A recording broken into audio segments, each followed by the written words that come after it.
And that accompanies a brand new series now on BBC Two in which Jonathan Ross indulges his passion for the tasteless, the gory and the outrageous. Eddie Izzard is the first visitor to Mondo Rosso.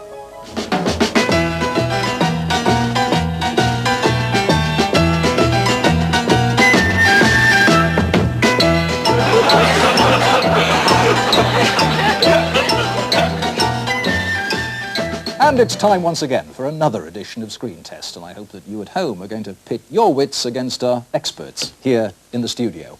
A little later in this programme, we're going to be looking at how they achieved those marvellous special effects in bed knobs and broomsticks. But here's our first clip. It comes from the Queen of Black Magic.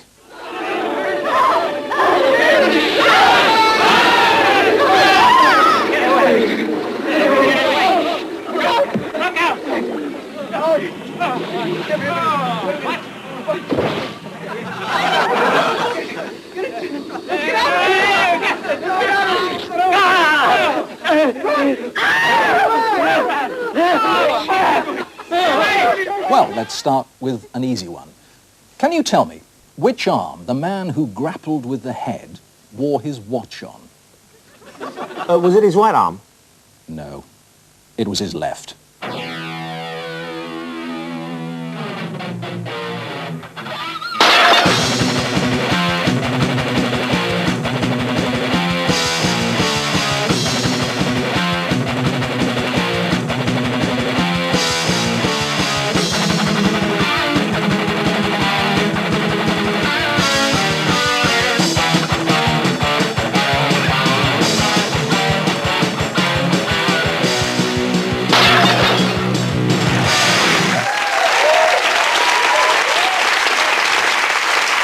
Everyone at home, and it's so good to see lots of children staying up past their bedtime. This week, Thrill Seekers, it's the Mondo of horror that we peek at from behind the sofa. Want to see something scary? Take a look at this.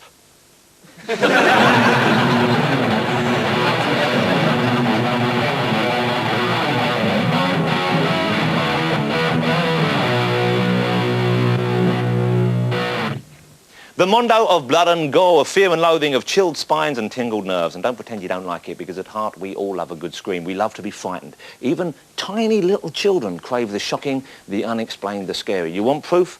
2 words. Andy Peters. Oh, scream, my little chicken, scream. For fear is a necessary emotion. It's fear that tells us not to stare directly at Bob Monkhouse's tan for fear of radiation sickness. Fear can be exploited in so many entertaining ways. Movie makers are always trying to scare the holy hell out of us. They're always pushing at the envelope of taste and decency. What are they doing? Pushing.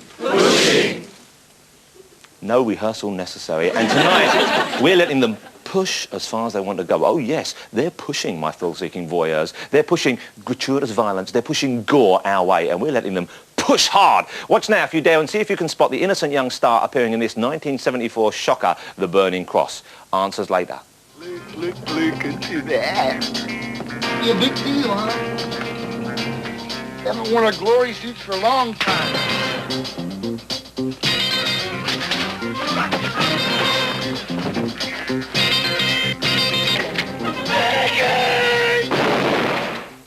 Normally, when I introduce comedians on this show, I feel like being as rude to them as possible. But my first guest tonight possesses a fragile, almost childlike quality that stills my roguish tongue.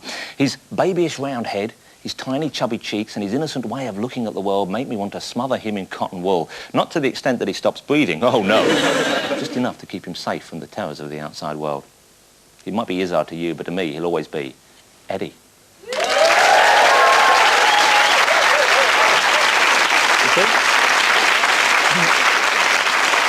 You bring out in me an odd paternal instinct. Well, you can fuck off. But no, interesting. You know, you see what you've done immediately. I have a certain small contingent of very elderly fans who would tune in for shows. Now, well, they've got to learn swearing. I mean, toilet mouth. Swearing is just great. It's you know, something I'm just into. It's quite nice. It's refreshing to hear it, isn't it? And your introduction was lacking the normal anger, so I just thought I'd say the requisite, the king word. Just to kick it off. Eddie, you've been watching a movie for me on behalf of me and the programme and, of course, the good people at home to report back and give us your valued opinion on the subject. The movie was Frankenstein's Daughter. A frightening film?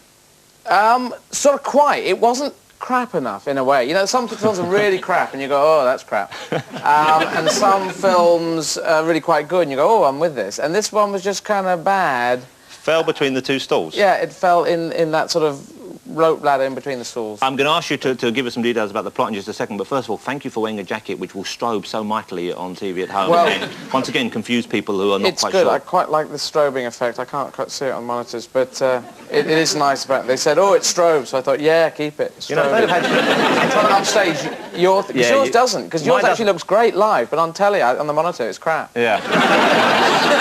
Yeah. You know, if they'd have had that kind of advanced technology back when they were doing Blake 7, it would have been a good show, wouldn't it? They would have made the suits out of that. They would have done a lot of this movement, though, wouldn't they? They would have gone, hey, I think... Can I put in a request? No, the strobe, oh. What I'd like you to do is, I'd like you to do that every time we come to you, and then we'll cut out the bit at the beginning that explains why you're doing it, and people would just think you've got a terrible spine complaint. Or that you're driving. But I'll sue them. And then big headlines would be great. OK, well, tell me about Frankenstein's daughter there in your Ponzi Stroby jacket. Tell me about Frankenstein's daughter. Give us, if you will, fill in the bare bones of the plot. This is a little potted thing that I should have worked out earlier, which I haven't, so it could go for hours.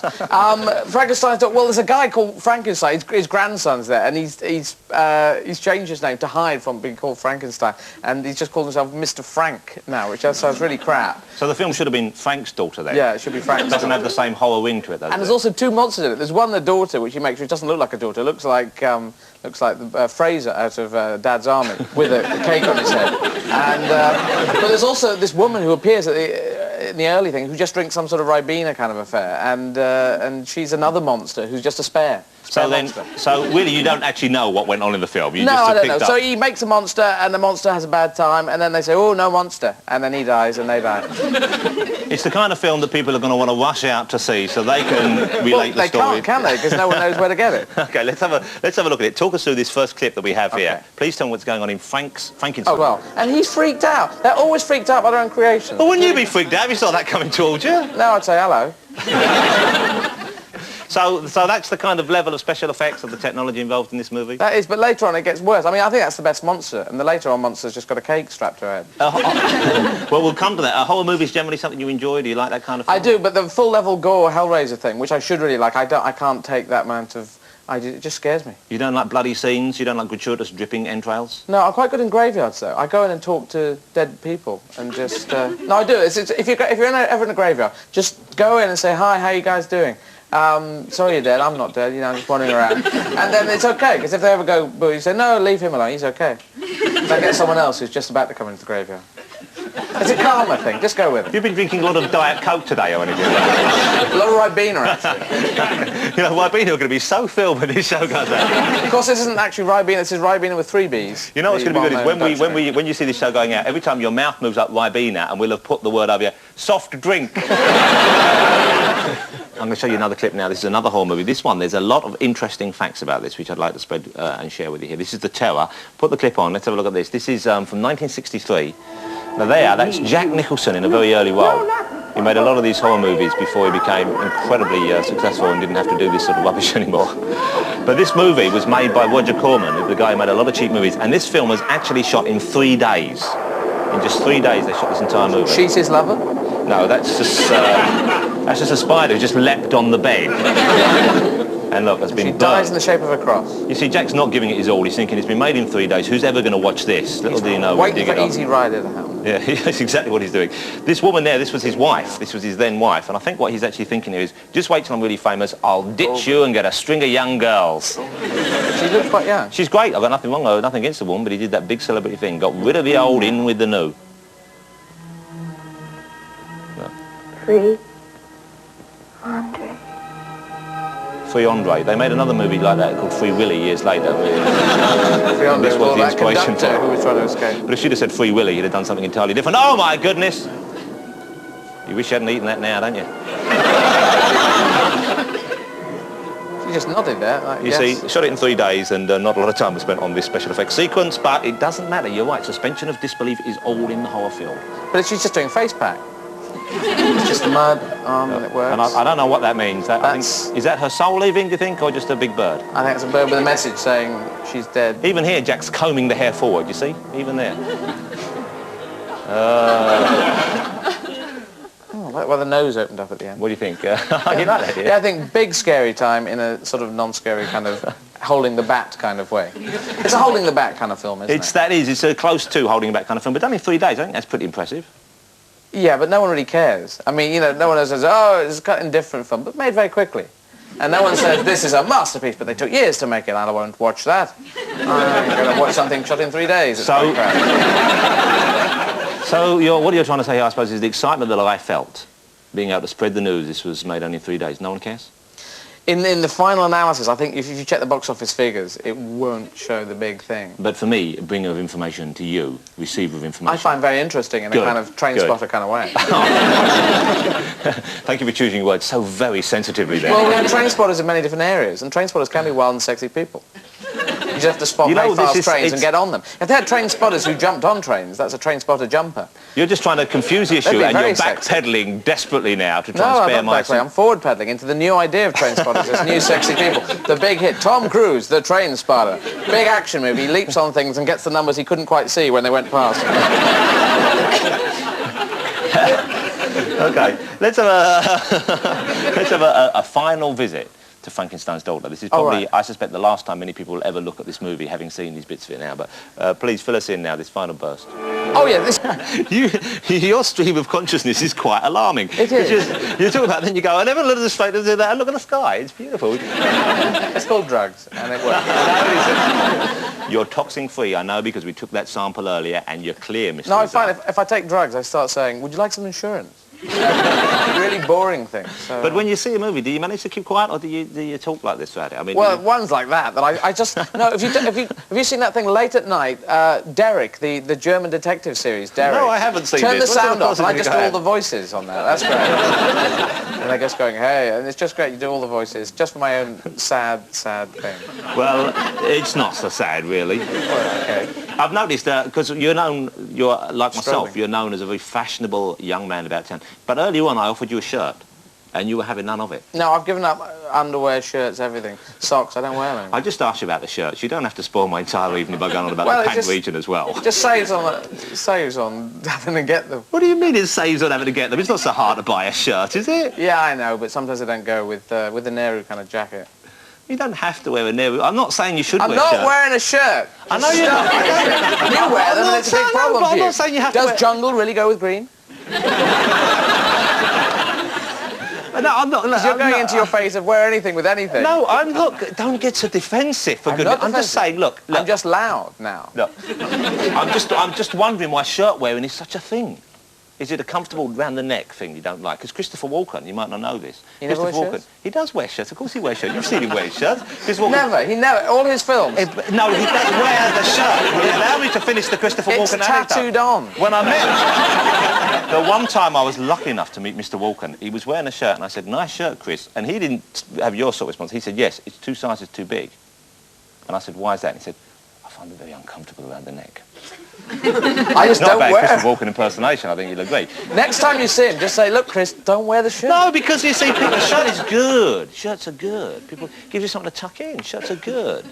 You don't wear a shirt in order to tuck it in. You just tuck it into your pants, don't you? Yeah. You still do that? You couldn't do that. You don't have pants. You couldn't tuck the shirt in. That's why you don't wear the shirt. That's why I don't wear the shirt. It's actually purely because you don't want to wear the pants. Have we hit upon something here? No, I think you've lost me somewhere, Dan. No, I haven't lost you at all, and don't you try that flim-flam. I want to get to the bottom of the shirt aversion. And I'm not leaving till we do. And no one's leaving till we get to that. All wearing shirts. What? I'm just curious. It's the shirt thing. I don't wear shirts. No, but listen. Because they're made by soft drinks company. No. You see, I'm worried about you. The rough jacket on the sensitive nipple. It's got a lining in. The jacket has got a lining in because he makes linings. There must be. Why no shirts? I'm just curious. Today I have no shirt. Tomorrow it could be shirt. So you do sometimes wear them dresses. Sometimes I wear trousers. I wear what the hell I want. I Back know off, you wear kid. what you want. I know what I'm doing. But no, earlier on you dismissed it. Totality. In completion, you said, I. You didn't give it this dramatic pause. I'm doing it. I'm underlining this performance-wise. I. And it was as if for me, I did have another word after that, didn't I? Maybe. You know in a movie sometimes when the soundtrack music goes down, you know something important's happening. They say, aye, and then they do a big long thing. If you notice at the end of some things where they say, we've got 20 seconds to live, and that 20 seconds lasts 4 minutes. Yeah, because they slow it That's what right you're down. doing now, aren't you? Well, and you went, I do not wear shirts. And I remember thinking, how very odd.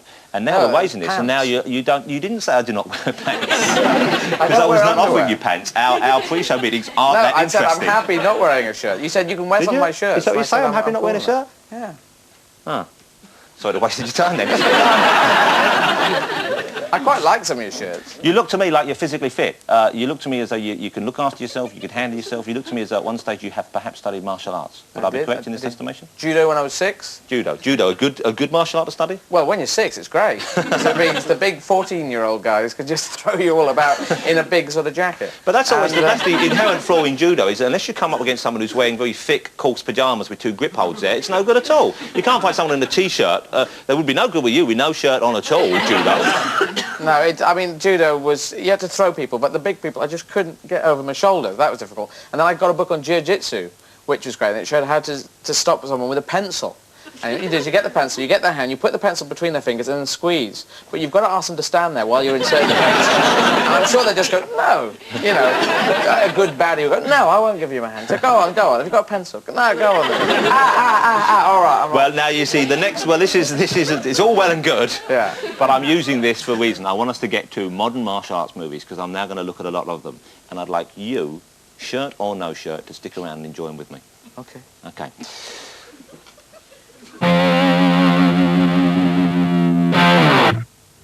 The current in thing among slavering fanboy film buffs are the fast and furious action movies coming out of Hong Kong. But there's a new ingredient being added to the automatic weapons, the fast-paced editing and the high body count that characterises these heroic bloodshed epics. That'll teach you to say this chicken is rubbery. That extra special something?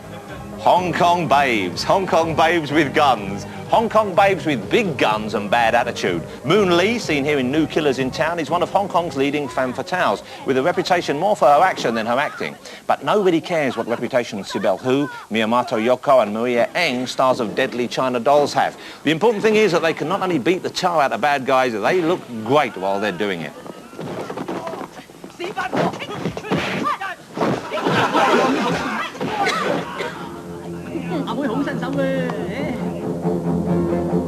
Of course, there have been fighting women in kung fu movies for the last 20 years or so, but it's only recently that tradition has relaxed enough to show not just their fighting skills, but their knickers as well.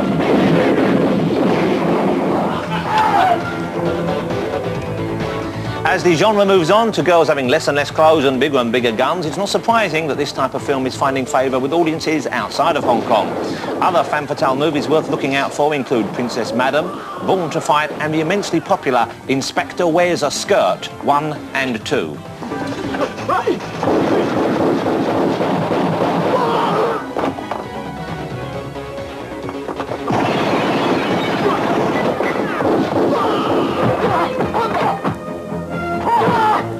Try to imagine Prime Suspect with a kickboxing Helen Mirren and you're halfway there. Although Detective Chief Inspector Tennyson could never do this. Not without cutting down on the Rothmans anyway. Femme fatale features. They're overly violent, they're overly explicit, and thank heavens, they're overly here. What do the following have in common? J. Arthur Rank, Richard III, Gary Glitter, Gareth Hunt. That's right. All these names have entered the lexicon of Cockney rhyming slang. Well, this evening, I think we can add another to that hallowed list. Here she is in action in Countess Dracula. Look at me.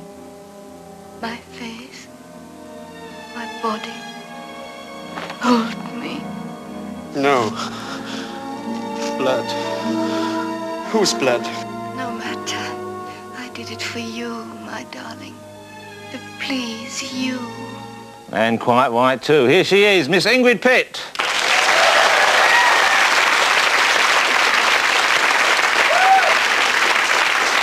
Ingrid, thank you so much for being here. It's great to have you with us. Ingrid, Eddie, Ingrid, Eddie, Hi. Ingrid. We have pressed knees. I just want to make something perfectly clear so you don't feel we're holding out on you this evening. Eddie's not wearing a shirt and neither of us are wearing underpants. Oh my gosh. And I'm wearing both. Ingrid, we're going to talk about the whole vampire thing in a minute, if that's okay, but you know, the first big movie which I saw you in, and I suppose this was the first big starring role you had, was in the great film Where Eagles Dare. Yes. Clint Eastwood and Richard Burton. Yes. In one movie. What were they like? Were they kind of all boys together, or were they kind of... Yes, they were very much like that. It was very hard to get a proper word in there. And at the very end of it all, Clint Eastwood said to me, "We should tell you a secret." We were driving back in the white Rolls Royce going on the very last day of shooting. And the secret was that both of them had a bet who would get me in the sack first. Clint and Richard had been bet. Oh. Yes. And which one won the bet? You mean it was a tie? You know, we're not wearing any underpants this evening if that's any kind of incentive. But darling, one of them is dead, so I mustn't say. Well, we're not going to hold you responsible. This was a long time ago. Vampire movies, that's what we know and love you for best of all. The biting scenes in vampire movies, is that something that comes naturally to you, or do they coach you? They say this is how a vampire would do it, or are you allowed to find your own way intuitively? You do make me laugh. I'm having a laugh, I am. Did you like the bloodiness of the films? Because the Hammer movies, looking today, they look kind of tame, but they were decried, especially when they first appeared in the late 50s, as being gruesome, as having no redeeming value whatsoever, and as being, you know, called too gory and too bloody. Did you feel that way about them? I think one of my Hammer horror films, the Countess Dracula film, didn't have any horror in it at all. And I always wanted the director, Peter Sasdy, to hang up the prostitute by her feet and cut her throat and pour the blood into a bucket and pour it over my body, because there's a scene in there which you must have seen where she has a totally dry sponge which she rubs her face with, and it's pathetic because of course she never gets any younger, even though she wasn't a virgin, and virgin blood is actually what makes you younger. What kind of reaction? I'm just going to give people at home a second or two for all that to sink in. We covered a lot of ground then. But what kind of reaction did it get? You're sitting at a meeting with the producers here, and then you say, "You know what I think, fellas? Hang out the prostitutes, let her neck, let me bathe in it." No, but darling, there wasn't any horror, really. It's pathetic. You can't have a story that is totally based on bathing in virgin's blood, or any blood, and not have any blood there. Well, there's a sensual frisson implied. What is he saying, darling? I don't know. He says it's more by implication than actual loads of blood everywhere. I must admit, when I watched it, I didn't think, oh, there's a lack of, you know, get a few prostitutes strung up by the legs and... She's mentioned it. You won't be able to think of anything else throughout the entire... I got lost around the sponge bit, but yeah, I totally agree. I wanted it dripping with blood. What movie, out of all your movies, do you have a favourite? Is there any one in particular you like, or is it just generally blurred together and you remember the whole movie-making experience with joy? Darling. My favourite movie I'm just about to do with Hammer. Are you making a new one with Hammer? Yeah. Hammer's going to have a new chapter in their lives, and so do I, and we're going to do it together. And what will it be called? It's called Dracula Who? Dracula Who? Yeah, yeah. And will you be hanging anyone up by their ankles by any chance? No, it's going to be wonderful. And who's playing the Count then? Dracula will turn into a vegetarian. I can't tell you who's playing the Count because it's a big secret, but it's a big star and he has agreed to do it. He's read the script and he's going to do it, so Dracula's we're going to do it. A vegetarian? She's sucked the juice out of a melon or something. How does it work? I'll suck the juice out of you in a minute if you like. No, I just wondered how he did it as a vegetarian. I wrote this film. This is a great film. If either of you would like me to leave while you get on. We're chatting. Okay, we don't mind you being here. Have you ever had anyone threaten to suck the juice out of you before? Yeah, this guy with a melon the other day. Let's have a look at a clip. This is another clip from Countess Dracula, and this is you in a bit of a tumbling scene, a bit of a rumble-tumble. Oh, that one. Leg over stuff. Where he lost his moustache. Is that what happened here? Yes. That's a great sort of 70s top you're wearing there, by the way. Isn't it great? She'll be better. She'll be very much better. He's wearing a very nice shirt there, Eddie. I don't know if you noticed that. Yeah. But no underpants. No. You're so beautiful. Said with the authority that only the person who was there could muster.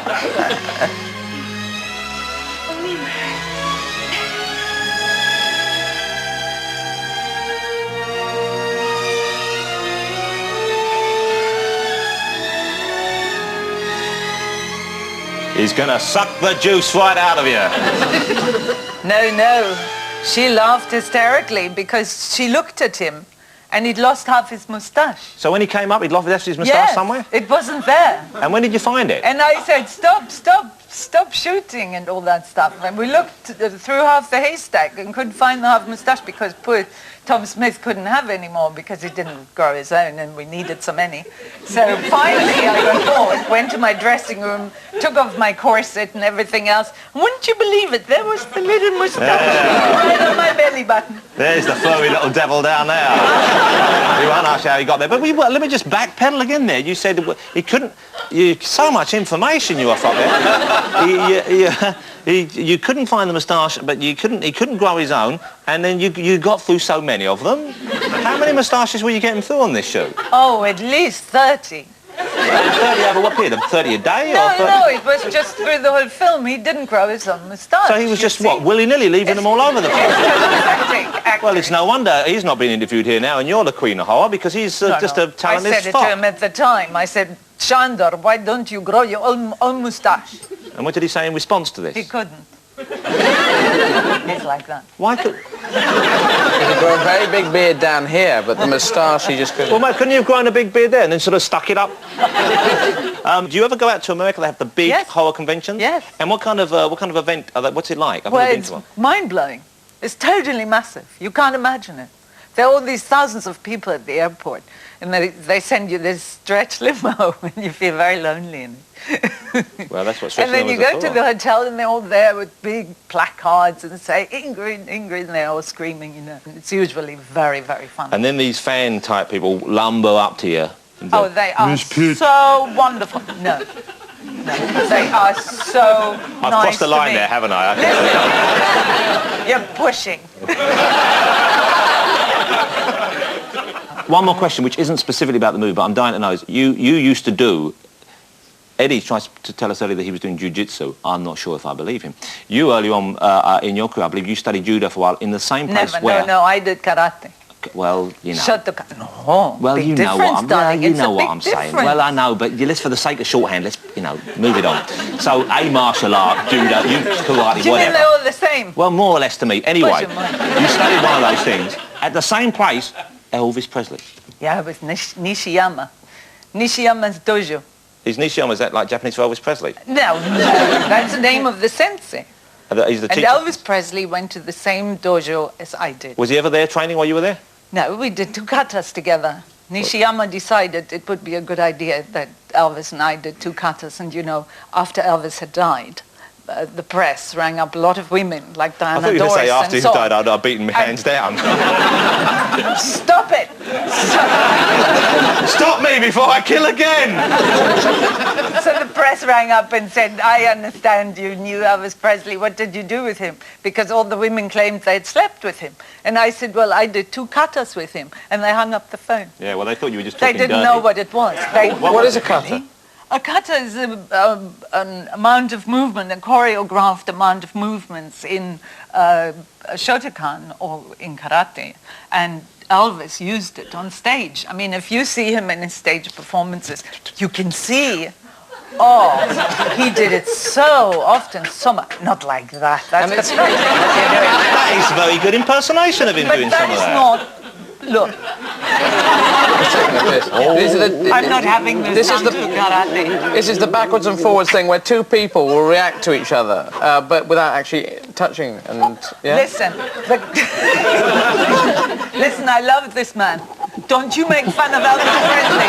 I'm not making fun of the king, I tell you that. After I did katas with him, I loved him even more. But you know one thing, and I don't mean to cast aspersions on Elvis's ability as a karate kata type person, but I had the feeling that he was given like triple black belt, king of the world karate expert. Very, very He was good. no good because he I've was seen very good at karate. Please forgive me. I've seen him in a documentary where they showed him doing karate, and he had black belt. No, let me show you what he did. And everyone else is doing proper karate, and he can only kick that high. Oh, that is not true. He kicked like that. And everyone saying, "Well done, Elvis. You're the best." And he can only kick like that.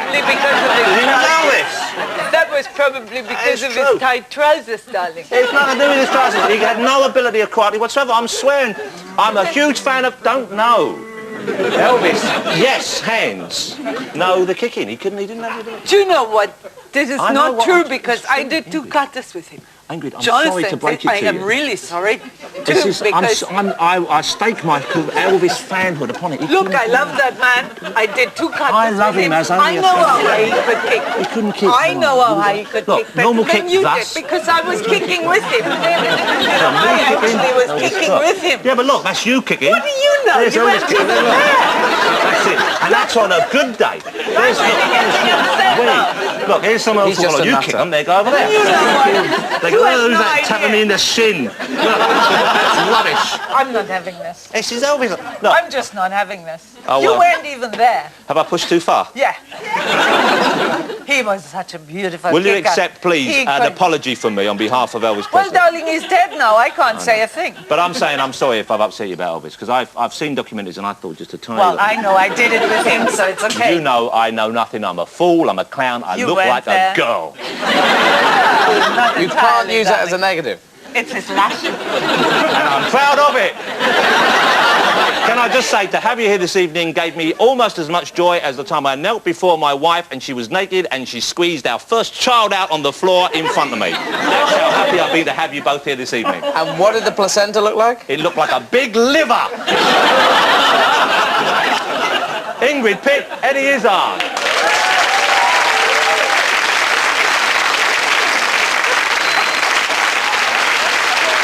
Before we say goodnight, at the beginning of the show I showed a clip of an obscure movie and there was a fellow in it dressed as a member of the KKK and the poser we asked was, does anyone know who it is? You got any idea? Yeah. Who is it? OJ. O.J. Simpson. Yeah, remind yourself.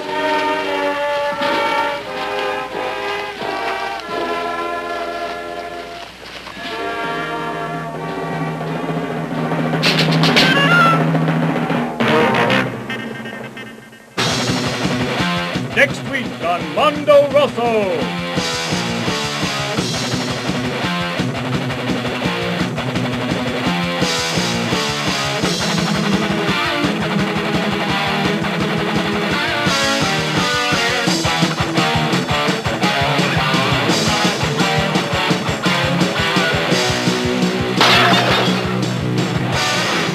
Well, my blood-loving friends, I hope that this show has been horrific for all the right reasons. If at any time we've managed to make your stomach turn or churn and filled your mind with shocking images that you will never be able to forget no matter how much you try, well, we're terribly glad to have done our job so well. In the words of Elvis from the film Paradise Hawaii Style, we had a little party on the way over here. There was dancing to music and doggy yum-yums. And now something that's frightening, but for all the wrong reasons. Here's Roy Rogers, not an easy thing for me to say, from the film The Trail of Robin Hood. Get a Christmas tree for Johnny, that's all you have to do. Get a Christmas tree for Johnny and the world will smile at you. A prime example of horror at work next on BBC Two, the Mondo movie, is The Mask of Satan. The world may bring will fade and disappear. Get a Christmas tree for Johnny, that's all you have to do. Get a Christmas tree for Johnny and the world will smile at you. Let's get rolling.